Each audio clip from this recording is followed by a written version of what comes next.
I want to start today, since we're dealing with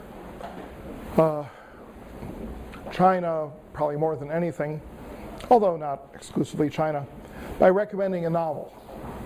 And it's just been published.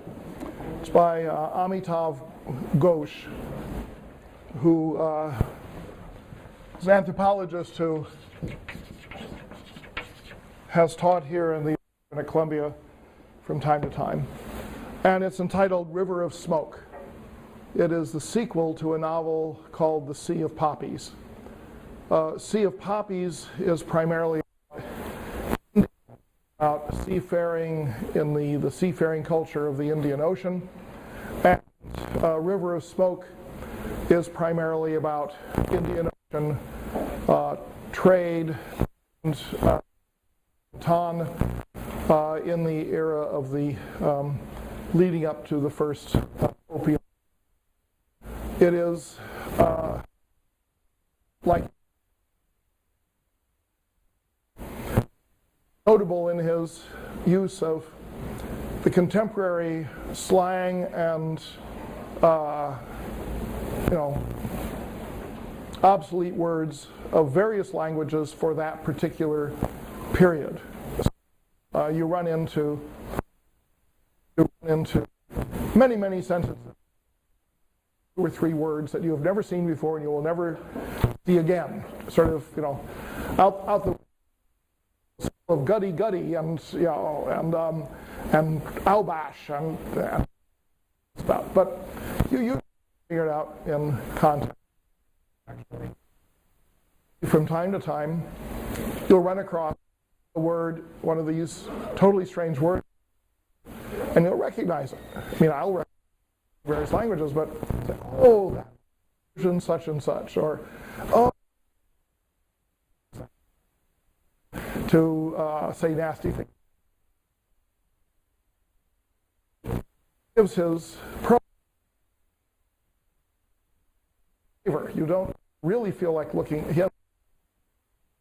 in the Sea of Glossary and the River of Smoke. It's, the reason I recommend it is because it deals with what, for people who are participating in Indian Ocean trade in the early 19th century,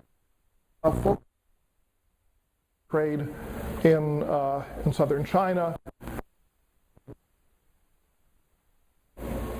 culture of that particular. It can be compared with the novel Taipan by James Clavell, a very successful novel, was made into a movie, I believe. 40 years ago. Yeah, and that also was the culture of Canton. But when you look at Clavell's novel, you discover that almost all the principal characters are Americans or Europeans. Whereas you look at Ghosh's novel, and you'll find almost none of the characters are, principal characters are Americans or Europeans. They are Parsis and Indians, Chinese, Armenians, and so forth. And the comparison is interesting because one of the truths of history these days is that an awful lot of people get their history from historical novels. Then there's a question of what is it that allows you to get a historical novel published? And this is always a kind of a back and forth between a publisher and an author. What I discovered when I published my first novel is that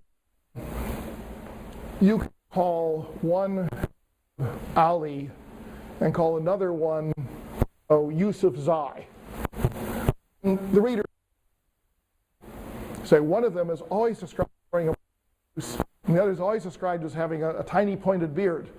Now, foreign names just flow together for American readers.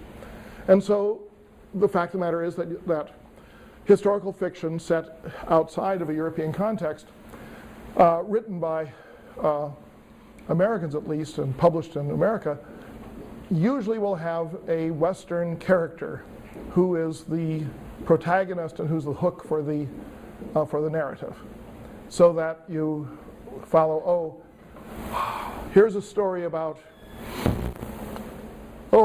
the era of the Seljuk invasion of the Middle East, and it just happens that there's an English crusader who has abandoned the fight in the Holy Land and has gone off to Iran. So let us follow him, because nobody can remember who, Mohammed Gukfulan is, or whatever it is. So one of the things about Ghosh, he has such a reputation and such a strong research base for his novels that the publishers,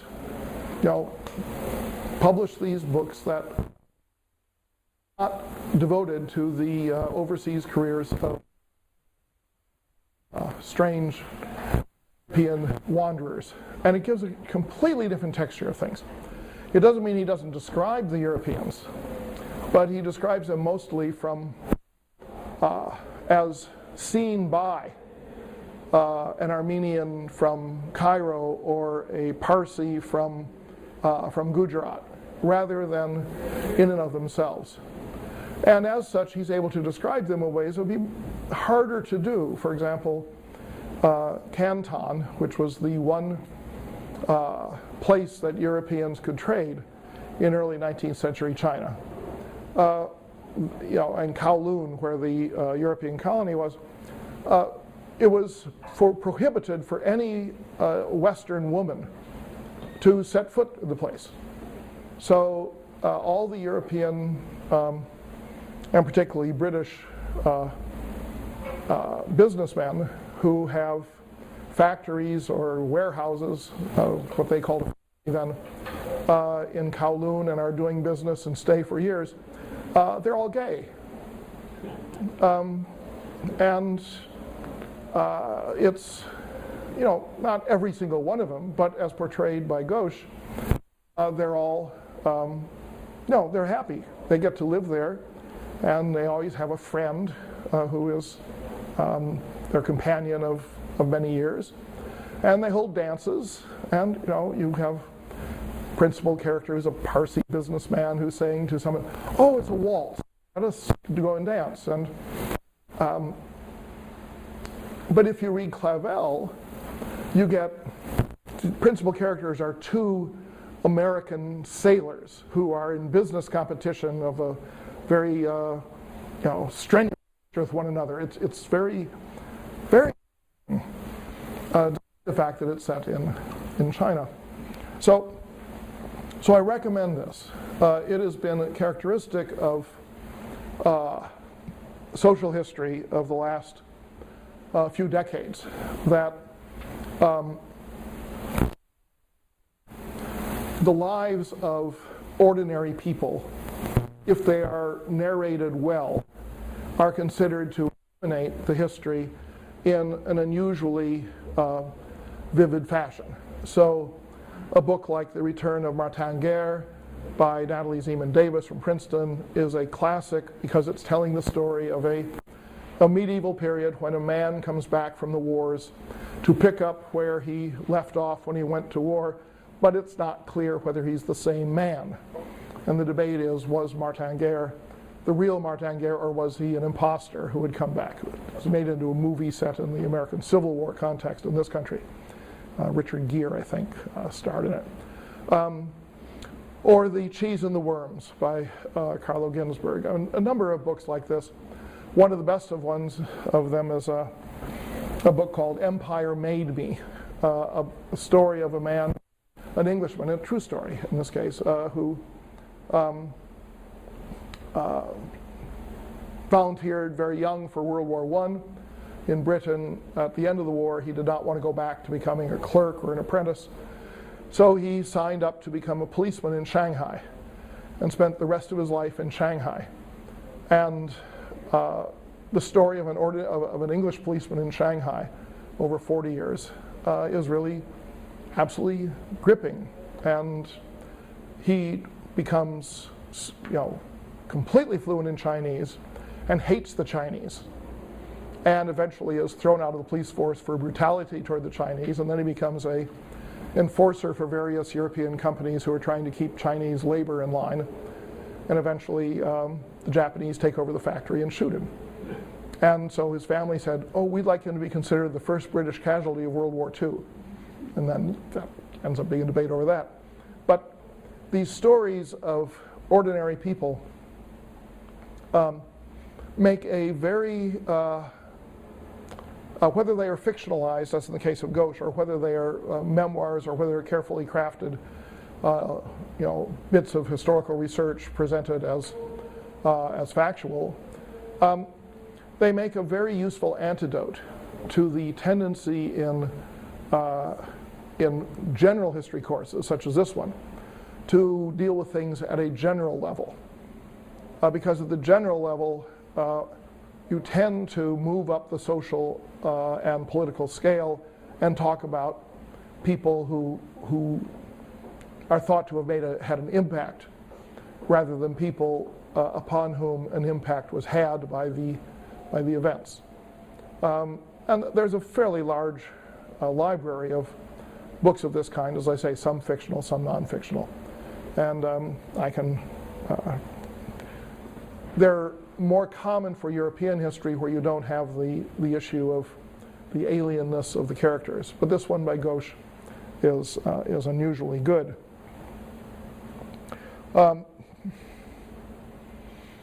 Particularly because it deals with what the trade in the Indian Ocean was like. Now, this is one of the hardest things, I think, to get some sort of sense of, because we talk a great deal about the Indian Ocean trade and about the flows of commerce from China to India to Europe and Africa and back. And it tends to leave the human dimension behind. So, as I say, I strongly recommend this book. Now, because the Europeans were cut off from the interior of China by this very strict ruling that businessmen could not trade outside of Canton, and then this ultimately leads to the First and the Second Opium Wars, when the British are willing to go to war to protect their drug business. Basically, sort of, the Wire set in 19th century China, with the big drug dealers, being the British. Because of that, and because of some declarations made by high-ranking Chinese that we do not need your European imports, you don't need your badges. We're entirely independent and live with our own manufacturers. Because of that, there's an image that China doesn't change very much, and that it isn't, it buys products through Canton, European products, and sells through Canton, but you don't have much change interior to China. Views of that are in the process of changing. New books that have come out in recent years have attempted to show that there's a lot of penetration of European goods into China, and of processes for making them and so forth, but they tend not to be perceived very well because they're at a very popular level.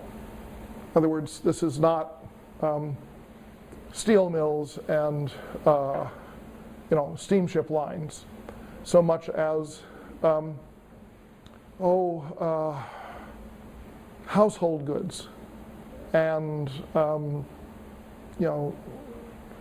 cloth of a fairly simple variety. Manchester woven cloth did get into China, but it wasn't at a high end.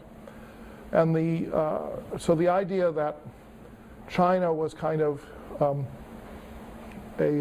isolated land that didn't have much effect on it from the outside seems less and less tenable. You also have clothing changes that begin to come in. Some of them of Western inspiration. But the one I want to talk about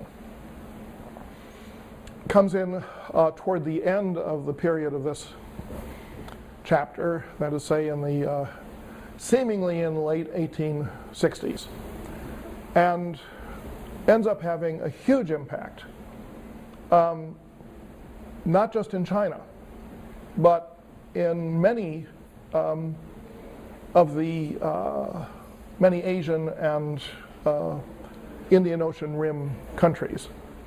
And this is the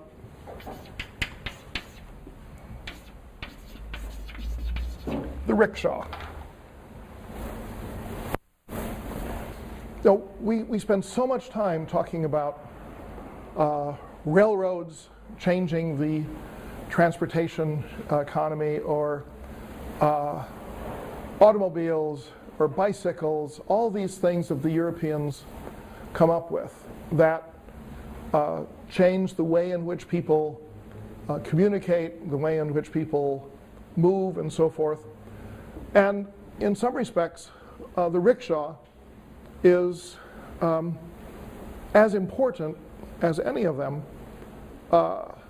because it's coming into societies that previously had not, for passenger use, used wheeled vehicles very much.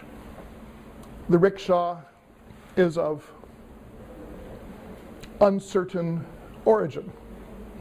It is usually ascribed to an American missionary in Japan named Jonathan Goebel, who supposedly had a wife who was an invalid, could not get around. So he invented the rickshaw. And within a couple of years, there were thousands of rickshaws. You think, well, there's one busy missionary, or else there is a legend. And it seems, particularly since different sources give the missionary's name with different spellings, like one of them is not Goebel, but Scobie. And so it's not just there's something really wrong with this story, but it probably is right in the sense that it carries on the notion that Westerners invent things. Japanese historians sort of concur on the identification of a Japanese inventor for the rickshaw. And they can demonstrate that he actually received, he and two others received licenses to produce and sell rickshaws, where there's no evidence that Reverend Goebel, Scobie, whoever he was, went into the manufacturing of rickshaws. Okay, what is a rickshaw? A rickshaw is a two-wheeled vehicle, very lightweight, made primarily out of bamboo for its superstructure. It has shafts that go, thin bamboo poles that go up on either side, and you stand between the poles and you pull it. In French, it was called a pousse-pousse. So if you look it up in the French Wikipedia, you look it up under pousse-pousse, not under rickshaw. The passenger, you might have two passengers, would sit in a certain amount of comfort and be pulled along. This tended to have fairly large diameter wheels with a large number of spokes. It probably gave a pretty smooth ride as long as you were on a fairly smooth pavement. 1868 is given, and yet there are illustrations that go back 100 or 200 years earlier from here and there, showing vehicles that are obviously in the same category. So what appears to be the case is that the idea of having essentially a very, very light cart of the sort you might have pulled by a pony or a horse, but having it pulled by a human, the idea seems to have occurred again and again, but it doesn't become an industry until this time. The alternative that you have, that's, for example, Ghosh will talk about people riding around in Canton in either a sedan chair or a pousse-pousse. I'm not sure whether his pousse-pousse is exactly the same as the French pousse-pousse. He spells it differently. But the sedan chair was two poles that had a little house built on it, and the passenger sat inside, and then these were carried on the shoulders of men. And your rank was often indicated by how heavy your sedan chair was. So someone could have one carried by 8 men, 4 in front, 4 in back. I have illustrations that go up to the level of 30 men carrying a sedan chair that's basically like a small house. 15 in front and 15 in back. It goes 32, 16 in front, 16 in back, I think was the picture we saw. So the sedan chair was the standard way of traveling. The Meiji Emperor of Japan, who is seen as the emperor who presides over the first period of modernization in Japan in the second half of the 19th century, the Meiji Emperor of Japan, who ruled for a long time, never went anywhere except in a sedan chair. So if he wanted to observe military exercises that were 200 miles away from his palace, he would get in a sedan chair and he would be carried 200 miles through the forest and up and down the mountains and so forth. And that he never traveled in a carriage. The carriage was something introduced by Europeans. Carriages and pet dogs, particularly in Japan, were always show up in illustrations of the first Europeans coming along, but catch on very well. To have a carriage meant you had to have horses. Horses required a certain amount of upkeep, a certain amount of knowledge. How do you hire a stable boy who has never seen a horse before and expect your horse to be taken care of? Plus, think of this as a really big advantage of being pulled around by people instead of by horses. There's no manure on the street. New York City, London, their streets were just, by 1900, they were just ankle deep in manure all the time because of all the, whereas Chinese or Japanese or Indian streets were cleaner. We never talk about things like that, about the fundamental filthiness of the modern world that the Industrial Revolution fostered in Europe.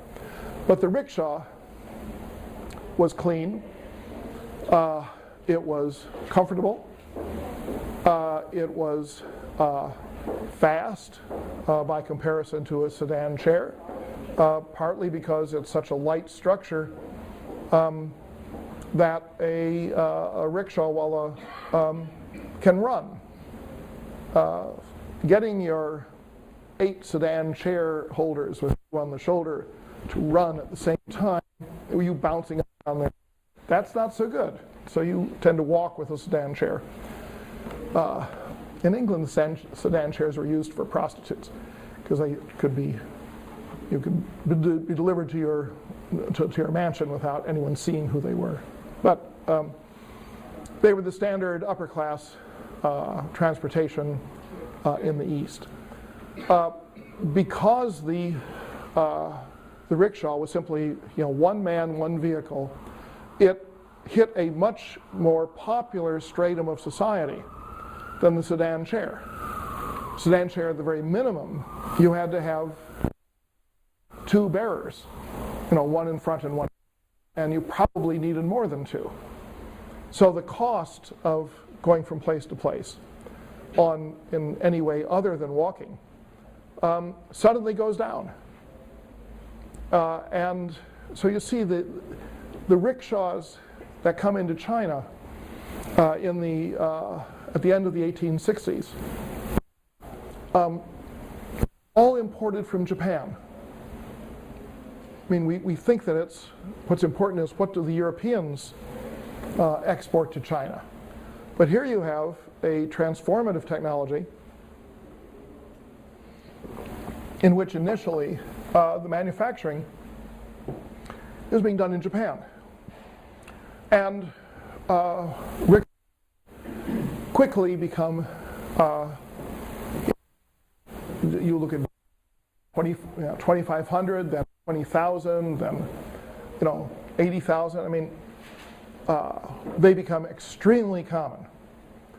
They show up in China, they show up in Japan, and then they're imported into India.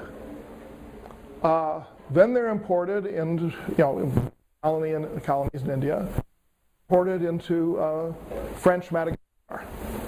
Then they show up in South Africa.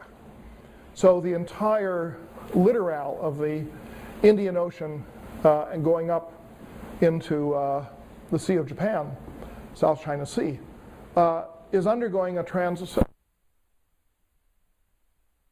evolution. Is related to a new industry, and a new industry in an area of invention and industrial growth that the Europeans pride themselves on, and yet the Europeans have nothing to do with it. Except, of course, that the people who were importing these things into places like India, Madagascar, probably were as much French merchants and English merchants as they were local merchants. So, is there anything further to this? Well, yeah, in a sense. We get to the point where it's outside the time frame here, it's up into the early 20th century, when it's estimated that in a big city like Calcutta, 20% of the population is made up of rickshaw pullers. The number, you have one person per rickshaw, the number of people who get engaged in this at the low end of employment is simply enormous. And then you say, well, what would be the equivalent in Europe? Is this the equivalent, say, of a factory worker? Someone who comes in from the countryside, has no particular skills, gets hired in a factory to work 16 hours a day at a relatively low skill level in order to make enough money to survive. Then the equivalent in India would appear to be the villager who comes into the city, has no particular skills, but this is the job that's available for someone with no skills, and at the low end of the income scale. And this is how you make enough money to survive. If you go to Calcutta today, it's about the only place left where you still have man-drawn rickshaws. When you talk to Americans who go to Calcutta, particularly those who go and intending to stay for a while as opposed to tourists, you often get this sense of guilt. People say, well, I'll go in a motor rickshaw, which is where you put a little putt-putt motor in front of the rickshaw. But I don't like to ride in a rickshaw because that's exploiting human labor. You think, what do you think you're doing when you buy a Big Mac or some other low-end, no hope, no future employment thing in the United States? Is that not? But it's the idea the person's actually running and pulling you, and Americans just often feel really, really bad about that. And yet, this is a major part of the social transformation. How do cities grow if, as they do throughout the 19th, 20th centuries, if they do not have low-end employment? So even though this, you can't find, at least I haven't been able to find, a history of the rickshaw, its ubiquity and the role it plays in the employment structure of different countries and the way in which it transforms human transport. For poor people to have cheap wheels as opposed to walking, it makes a big difference. So then you wonder, well, why didn't the rickshaw go farther? First, we have a handful of pedicabs in New York now, which is a variation on the rickshaw, using a bicycle drive instead of running. But I know people who wouldn't get in a pedicab, say, no, I don't want to exploit that person's labor, as if there's something wrong with humans actually working. I don't know. It seems to be a guilt thing. I don't think anyone in the 19th century ever had 3 seconds of guilt about exploiting human labor. Nevertheless,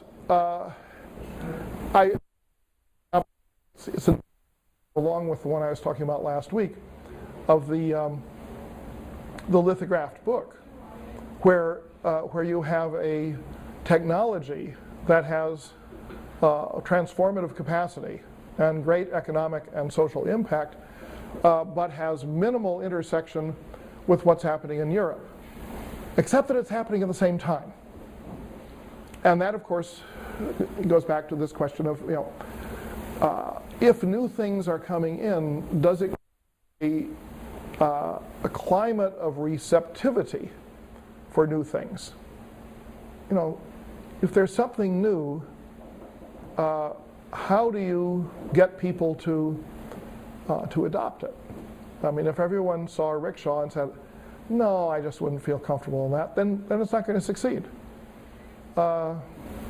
Take the Segway. How many have seen a Segway on the streets of New York? I think I've seen 2. Change in transportation that it was ballyhooed as when it first came out.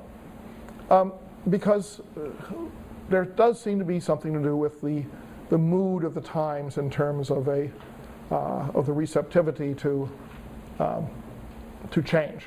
And I'm just arguing that even though we celebrate the receptivity to change of Europe in the 19th century, that receptivity to change seems to have, or not spread, but to have existed in many other parts of the world as well at the same time, leading to the question of what was the 19th century all about? Why was it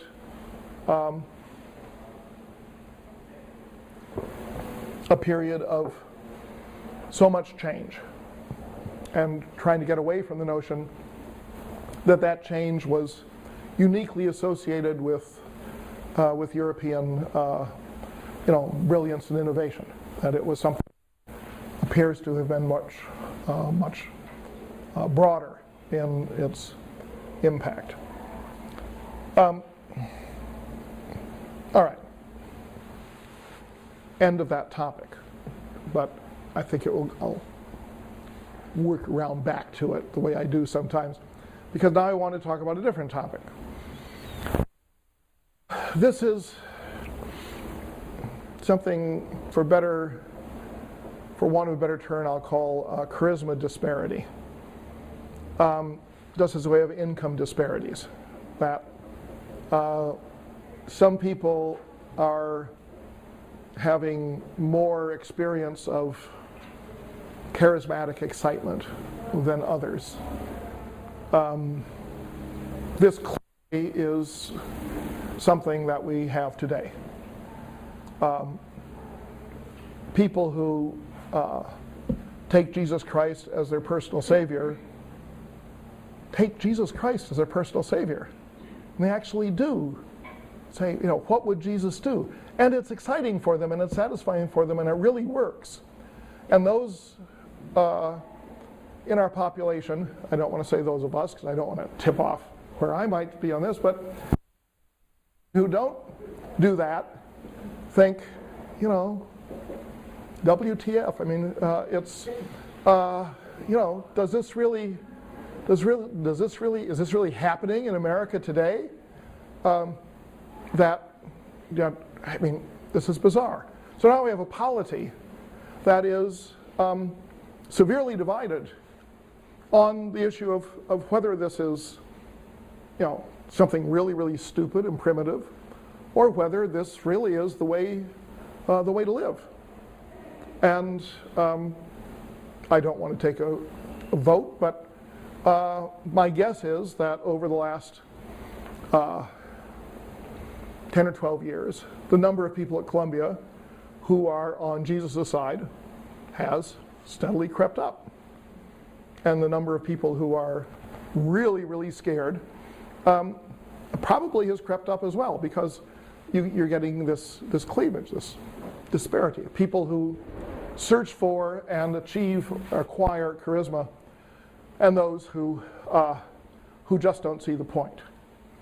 All right. Now, what I want to suggest is that to some degree, the century is marked by a profound disparity in desire for of charisma. We have a chapter on the Industrial Revolution, but we don't talk much about religion. And yet, if you look at the 19th century globally, instead of specifically at those things that either begin in Europe or radiate out from Europe or are functions of European imperial or military or economic domination, then you see, there's an awful lot of religious in the 19th century. Or, put it differently, there's an awful lot of charismatic dynamism in the 19th century. Now, the reason I put it in the latter way is because nationalism is conceivable as a form of charisma. That people who were excited by a national project to create Italy or Germany or France or Bulgaria or something, the excitement that people got from intense national feelings or intense patriotic feelings, I would argue is in the same ballpark as the excitement people got from very powerful religious feelings. And that the simultaneity of the rise of nationalism, first in Europe and then more broadly, and the incidence of these very powerful charismatic movements is probably not simply a matter of coincidence. I think if you go century by century, the 19th century does stand out for intensity of feeling compared with, say, the pick a century, 15th century. China turns out to be one of the places where this is particularly strongly in evidence. From the beginning of the century to the end of the century. Beginning of the century, from 1814, you had something known as the 8 Trigrams Rebellion.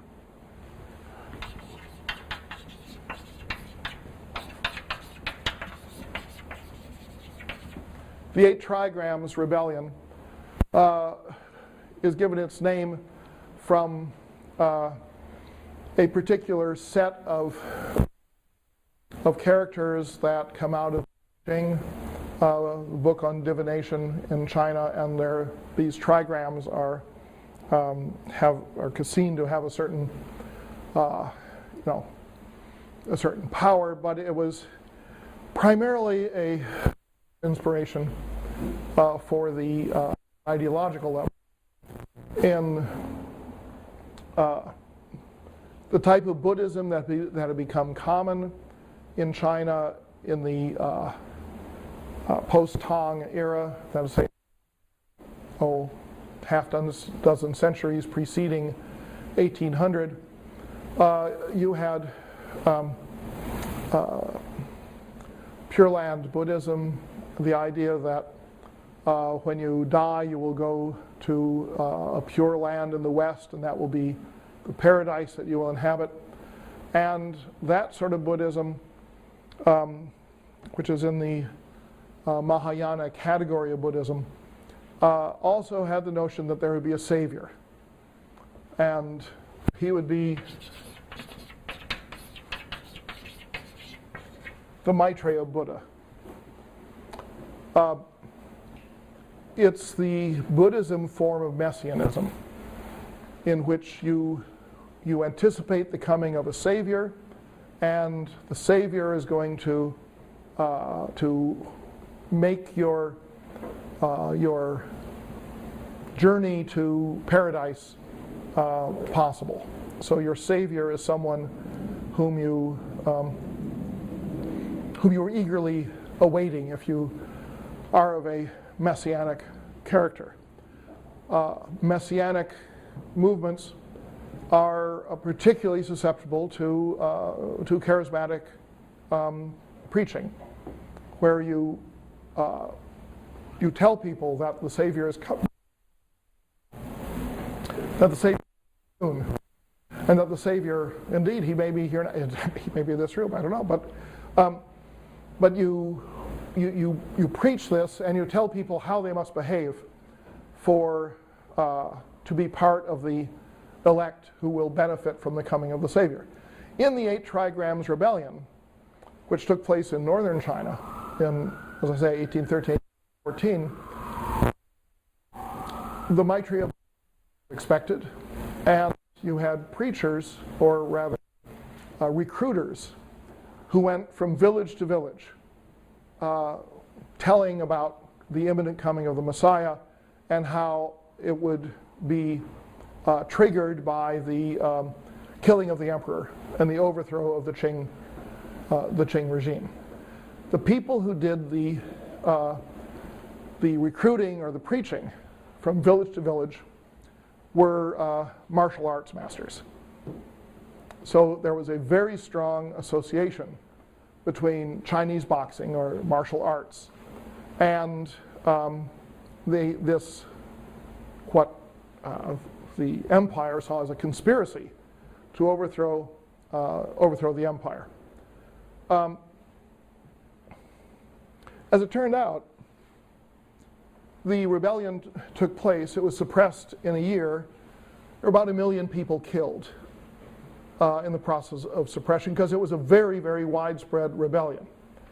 Of those people who were captured, who were part of the leadership, before they were executed, they were all interrogated, and the police records are preserved. So the result is that there is an excellent book by a historian named Susan Naquin that is the story of the 8 Trigrams rebellion, based on the police archives, and it's really amazing, because on the one hand, it describes how this conspiracy develops over hundreds of villages, with the operatives going from village to village telling of the imminent coming of the Maitreya, and then how you have another group that are your core conspirators who are actually going to kill the emperor. And you get down to the description of, it's kind of like, Mission Impossible, here is, you will be stationed in a tea house next to the gate to the palace. And, these two over here, they're going to distract the guard. And then you'll go in, and they actually penetrate the imperial palace in Beijing. And they penetrate all the way to the private chambers of the emperor. And the emperor actually avails himself of a bow and arrow to help fight off the assassins who have come to destroy the Qing dynasty. And they succeed in fighting them off. The attack fails, but the rebellion goes on anyway. And you get these million people killed. It's not the only rebellion in China. There are earlier rebellions. They usually have interesting names like the Yellow Turbans or something like that. But this one is early 19th century, and then you go on to 1850, and you have the Taiping Rebellion. The Taiping Rebellion is in southern China. We write about it in this chapter of the book. And there you have a charismatic individual named Hong Xiaquan, who is the older brother of Jesus.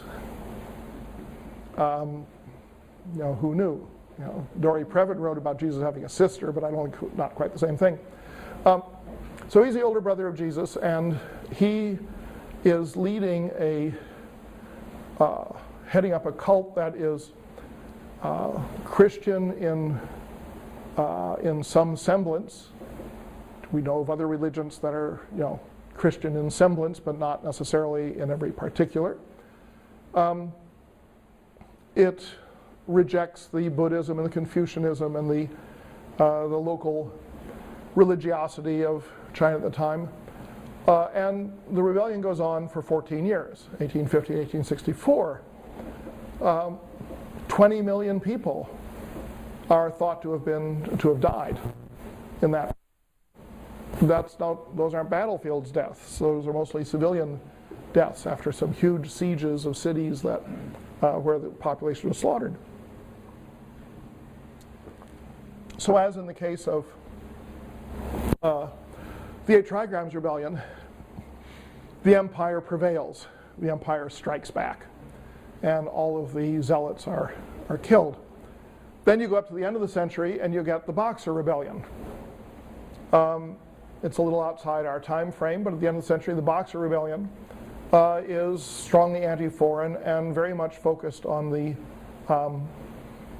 sort of charisma of the martial arts masters. So China seems to be strongly affected by these charismatic movements, but it's not just China. In Iran, at the same time, you have the birth of the Bahai movement. We aren't formally talking about Iran in this chapter, but for our purposes here, we can include it. You have, in 1840, a man declares himself to be the Bab, which means the doorway or the gateway. And a few years later, the person who he predicts to come as the next prophet, the successor to Muhammad, appears. In other words, he's the John the Baptist. And then the person who follows him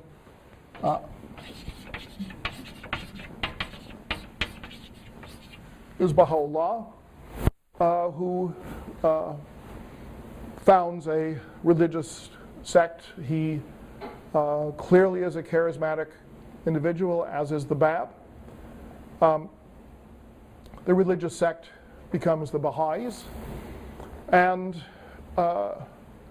it is prohibited within Iran to such a degree that you have a number of really large-scale persecutions in Iran of the Shiite government and the Shiite clergy trying to exterminate the Baha'is and those people who did not end up following Baha'u'llah, who were called the Babis.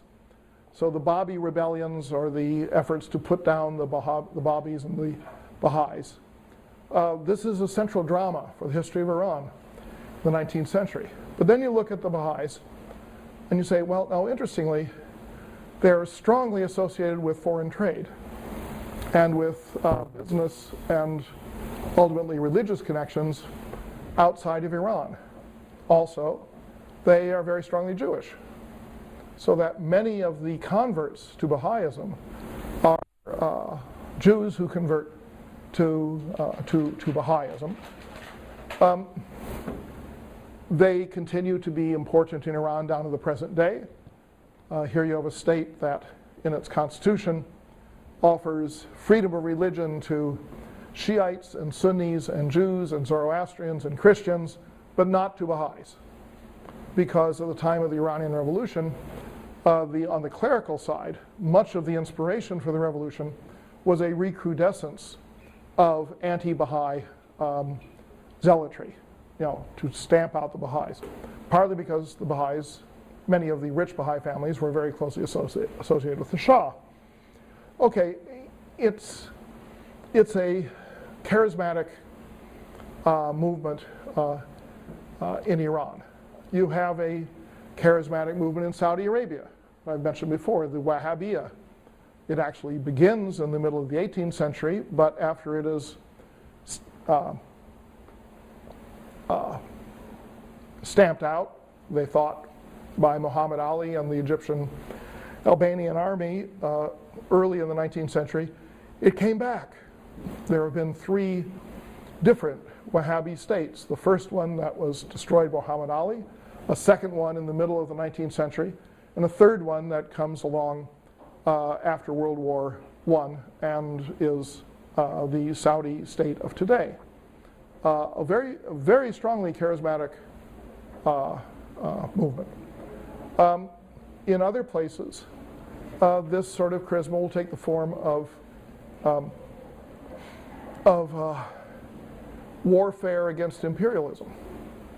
So when the French invade Algeria in 1840, their principal adversary is a Sufi leader named Abdul Qadir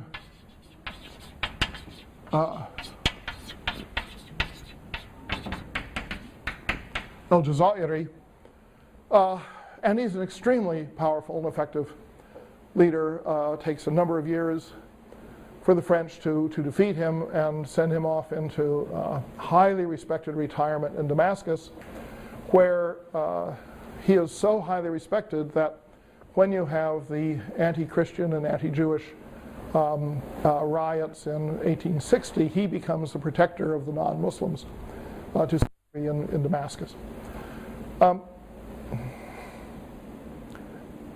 In America, to talk about other outlying areas, this is the period when you have the rise of the Mormons, appearance of the Mormons. Clearly a charismatic movement. This is when William Miller, I've mentioned this before, I believe, he predicts that the world will come to an end in 1843, leading to the Great Disappointment. And from this comes the Seventh-day Adventist sect of Christianity. These are 2 well-known movements in America, but you also have movements that are much more localized in the forms of utopian communities and other forms of intense religious, community feeling. But probably the one that has the longest effect starts around 1830 and is considered to be part of what's called the Second Great Awakening. And this is the creation of the seed of the American Board of Commissioners for Foreign Missions. American missionary work outside the United States gets its first strong impetus, primarily in New England. among college graduates who are intensely religious. Where do they, there are earlier missionary movements that, going back to earlier times, that focus on Native Americans. But the American Board of Commissioners for Foreign Missions focuses on overseas missionary activity. That activity starts by going to the Holy Land and to the Ottoman Empire, and then goes to China and the Philippines as they become American missionary activity. Importance of the American missionary enterprise is increasingly being recognized by scholars as the most significant contact that American culture, American way of life had on people outside the United States.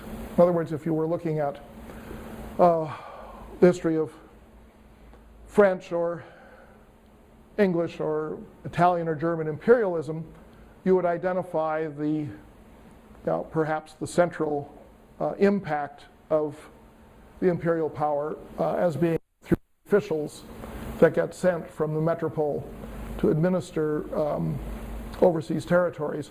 And the missionaries would play a role, but it would tend to be a secondary role to the government. And very often, in fact, you had adversarial relations between colonial governments and the missionaries who were trying to work in their area, because the officials often thought that the missionaries were disruptive. In the American case, because we did not have imperial holdings until after 1898 in the Philippines, in the American case, the missionaries saw themselves quite literally and realistically as the living embodiments of the American way. They were determined to live like Americans, dress like Americans, try and get local converts to become mini Americans.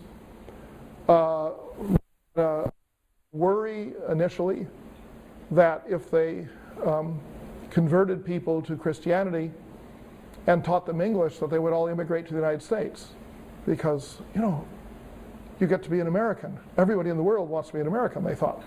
So they prohibited teaching in English and said, well, we'll teach in the local languages so we don't get people converting and racing off to the United States.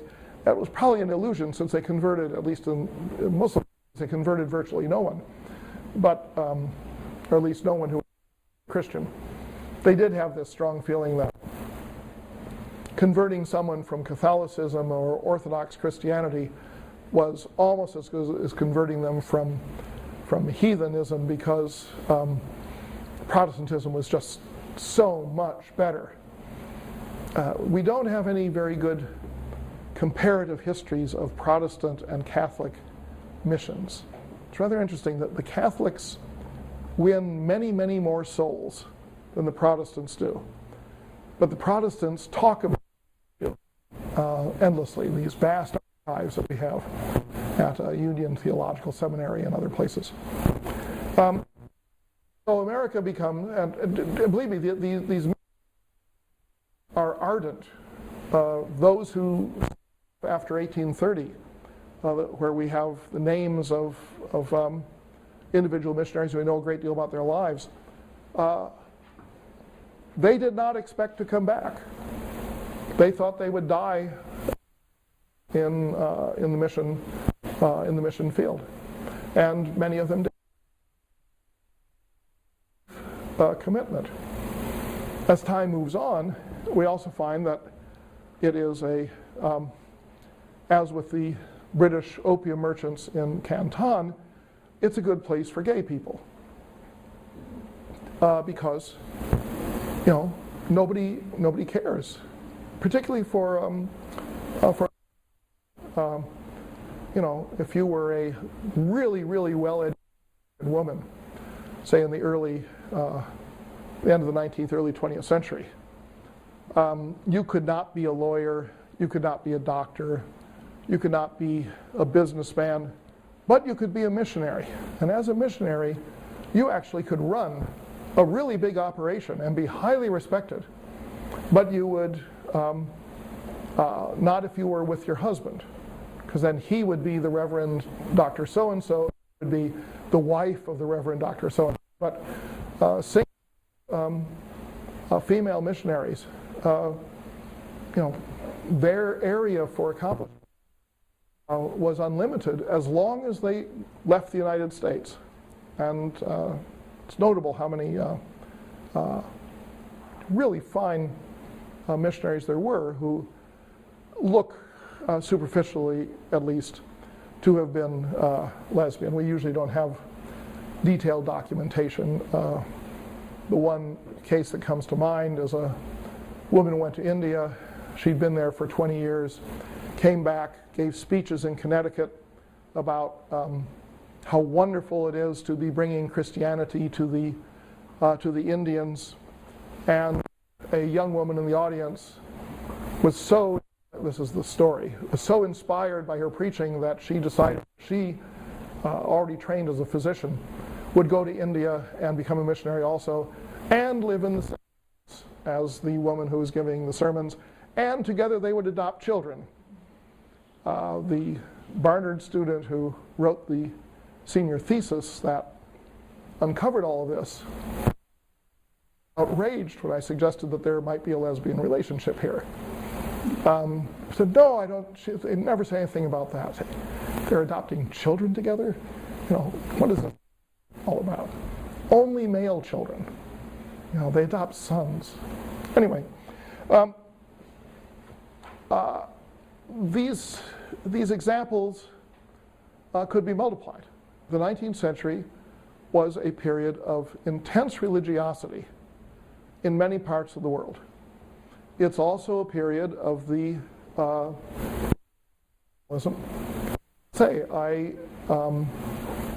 I'm not sure that if we were to look at all these things under the category of charisma and a yearning for charisma, whether we could easily distinguish between religious and secular charisma.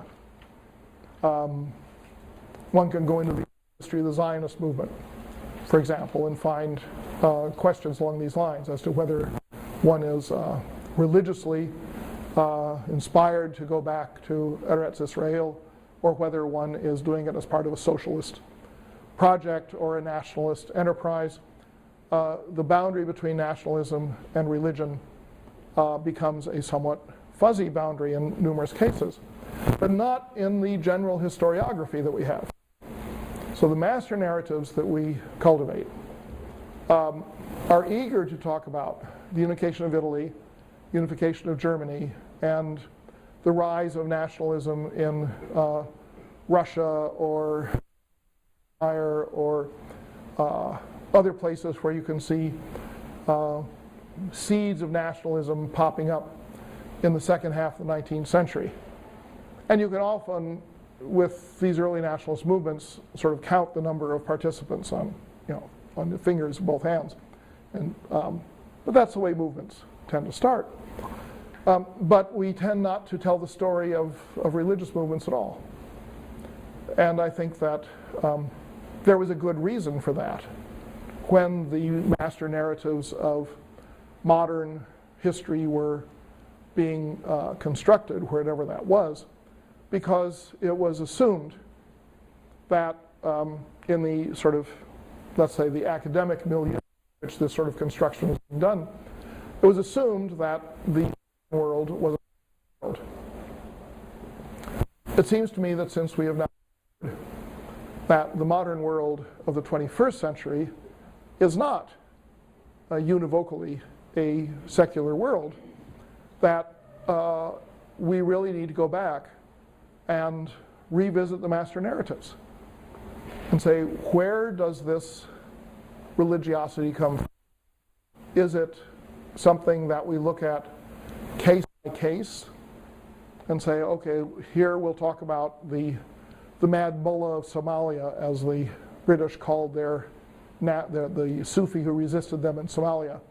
Do we look at his movement and then we look at some other movement in Indonesia completely separately, or do we aggregate them, and do we aggregate them qua religious movements, or do we aggregate them qua appeals to intense feeling on the part of followers, in which we throw the nationalism and the socialism and so forth into the same hopper? If we do that, of course it screws up the history terribly, because we're no longer able to distinguish easily between what is positive and what is not positive. But if we do it, then we get to the question of why was there such intensity of feeling in the world in the 19th century? Now, maybe it isn't any different from the 18th century. I think it was. And my suspicion is that it's related to changes that are coming about in an era of economic change and industrialization, changes like increasing urbanism. That it may be that these movements find more resonance in urban milieus, or alternatively, it may be that as people leave for the city, people out in the boondocks become more conservative and return to their roots in sort of atavistic and rebellious fashion, as with the 8 Trigrams rebellion. It may have to do with literacy, and that the means of communicating become better. I don't know. But I think that, let's say, the spirit of the 19th century is not simply the modern project outlined by Enlightenment and the scientific revolution and the Industrial Revolution, culminating in the great surge of imperial colonial political occupation around the world. I think that there's a different dynamic to the 19th century that needs to be recovered. That's a nice, polite historical terms. Let's say needs to be invented out of whole cloth by some clever historian. Probably not me. I'm too old for that now. But nevertheless, when you read the history of the chapters that we've had for the last couple of weeks and the ones we'll have in a couple of weeks to come, just keep in mind, is the 19th century best understood as a series of sort of autonomous movements in different places? Unification of Italy, the rise of Tolstoyan sentiment in Russia, Taiping Rebellion in China, the Meiji Restoration. Is this all simply a series of separate stories that are being mushed into the same century? Or is there something that is potentially conceivable as a unifying,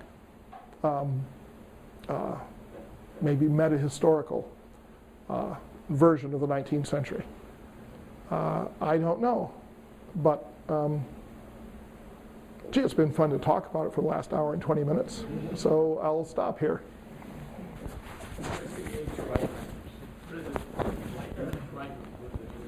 When you check out